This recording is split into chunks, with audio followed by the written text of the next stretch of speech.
Hi again, everybody. Mr. Fitzpatrick here. Just wanted to reach out with audio this time. Sorry about that live stream issue this morning. I think I figured everything out now. So just have to click one little button, and I'm good to go. As you saw with the eighth grade stream. So with that being said, this is pertaining towards seventh grade only with this specific video. We're going to talk about factoring a little bit. Obviously, factoring is the reverse of the distributive property. So let's go right into it here. So what you need to do, you need to be able to get signed in. Get signed into Pearson Realize. So Pearson Realize, everybody's favorite site, pearsonrealize.com. So pearsonrealize.com, you're going to click sign in. You're going to click sign in, and I'm already signed in here, but for you guys, click on your curriculum, whatever, for you guys be seventh, and you're going to get your table of contents come up. You're going to get your main page come up. If you look up top, look where my mouse is kind of up top right here. Look right in this area that I'm circling. So if you look up there in that part that I am circling, you should be hitting the Tools tab, and then go down to where it says Math Tools. So go down to where it says Math Tools, and this screen will come up. So this screen will come up, and what you want to do is you want to hit Algebra Tiles, and hit Explore. So Algebra Tiles, hit Explore. And you'll see this nice little screen come up. This is a nice little digital tool, little visual way of showing about factoring expressions. I know some people struggle with that. Some people struggle with not having to be able to see the visual part of things. But hopefully this will kind of show this here a little bit. So let's take an expression. Let's take an expression, say 4x plus 12. So 4x plus 12. Now, the first thing we have to do when it comes to factoring is we have to find what's called the greatest, 4x plus 12, and we want to find what is the greatest common factor of both 4x and 12, both terms that we see right here, 4x and 12. So the greatest common factor, well, don't let the x fool you. Don't let the x fool you. What's the greatest common factor of, what's the factors of 4? Well, factors of 4, 1, 2, 4. And what's the factors of 12? Well, it can go into 12 evenly. 1 can, 2 can, 3 can be divided into 12 evenly, 4 can, 6, and 12. So the greatest common factor, the greatest common factor, you see my point I'm trying to make right here. The point that I'm trying to make, the greatest common factor of both 4 and 12, well, let's look here. I see 4 between both of them. So I see 4 as my greatest common factor. What we're basically saying with this is that we can create 4 even groupings when it comes to this specific. So what we're basically saying here is that we can create 4 groupings of, well, this is where we use our backwards distributive property here, or we had to say 4 times what is going to give us 4x. Well, 4 times x is going to give us 4x. We bring down our sign. 4 times what is going to give us 12. Well, 4 times 3 is going to give us 12. We know from doing this that our factored form here is 4, and then in parentheses x plus 3. Now, the visual way of seeing this, let's erase our screen. When you have our little tool right here, we want to click down where it says the X button down here. So click the X button and hit it 4 times. So 1, 2, 3, 4. And then you're going to select the 1 button and hit it 12 times. So 1, 2, 3, 4, 5, 6, 7, 8, 9, 10, 11, and 12. So what we're visually going to do is separate what you see here. What you've created is 4x plus 12. our initial expression here. You've created 4x plus 12 in a visual way. So what you want to do is now we're going to separate the tiles that we see into their own specific groups. So if we know that 4 is our greatest common factor, we can create 4 groups. So let's separate our x's into 4 groups. And then from there, take our single tiles right here and separate them. As you see, 3, 4, 1, 2, 3, 4, 1, 2, 3, and so what you see, so what you've just done is you've created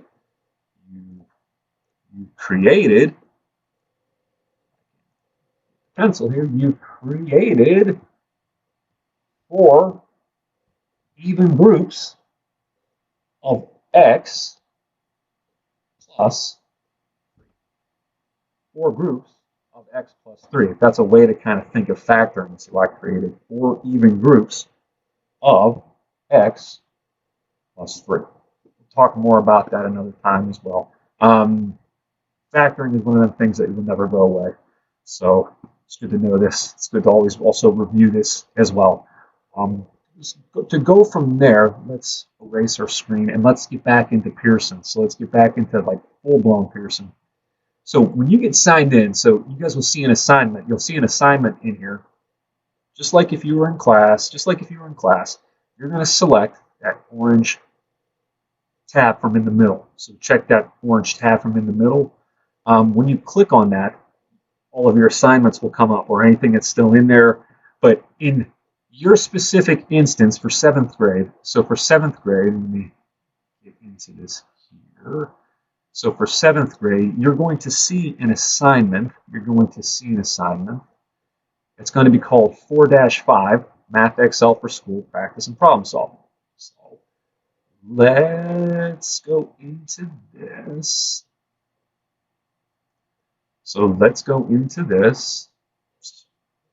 Computer's taking so long. So let's start and let's do one here.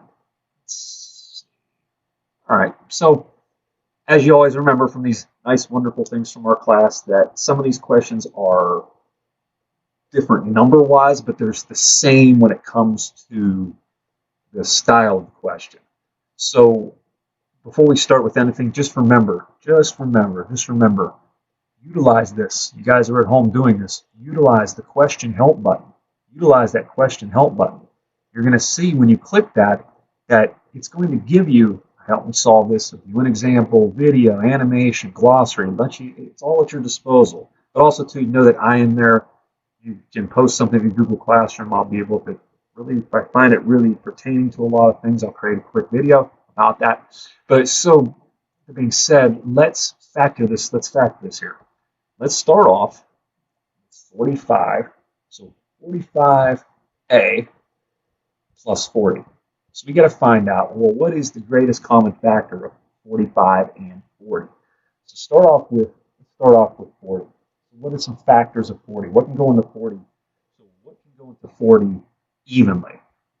And we're going to find out what goes into 45 evenly. 1 to 40, you can go 4, 5, 6, 7, I believe 8 is one of them. 10, and 20, and 40. Then 45 will be 3,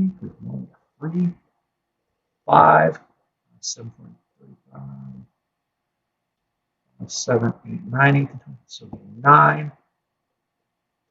11, 15 is another one. And I believe that is all of them here. So let's look at both numbers. Here. Look, what is the greatest common factor between 40 and 45? Well, let's see. I see a 5 over here, and I see a 5 here. Is there anything higher that match up? No, it looks like 5 is our greatest common factor. So let's put 5 up here. 5 up here. Let's erase.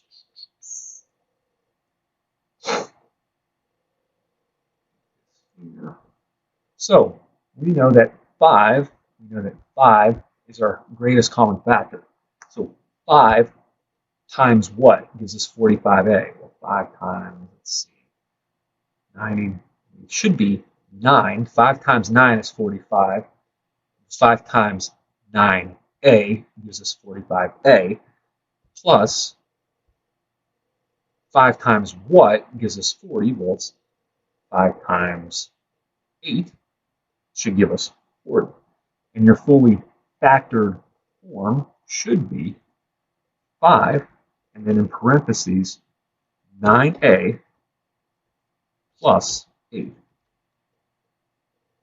And if I did everything right, it should tell us it was excellent. So with that being said, always remember to, with this, hit the next button. Don't hit similar question. It's going to reset your question. Go and hit the next button and proceed to go on and on with these, okay? Work on this. We'll talk a little bit more in the live stream tomorrow about that one with audio and everything. So, but with that being said, just know that that assignment is in there, 4-5, Math Excel for School. Should be this one. Should look like this. That is the assignment. That is the assignment right there. Any questions, send me an email. Reach out via Google Classroom, and I'll be more than happy to respond. Hopefully this helps out a little bit more. Sorry again about this morning. That was my technological fault. But with that being said, have a good one. Talk to you soon.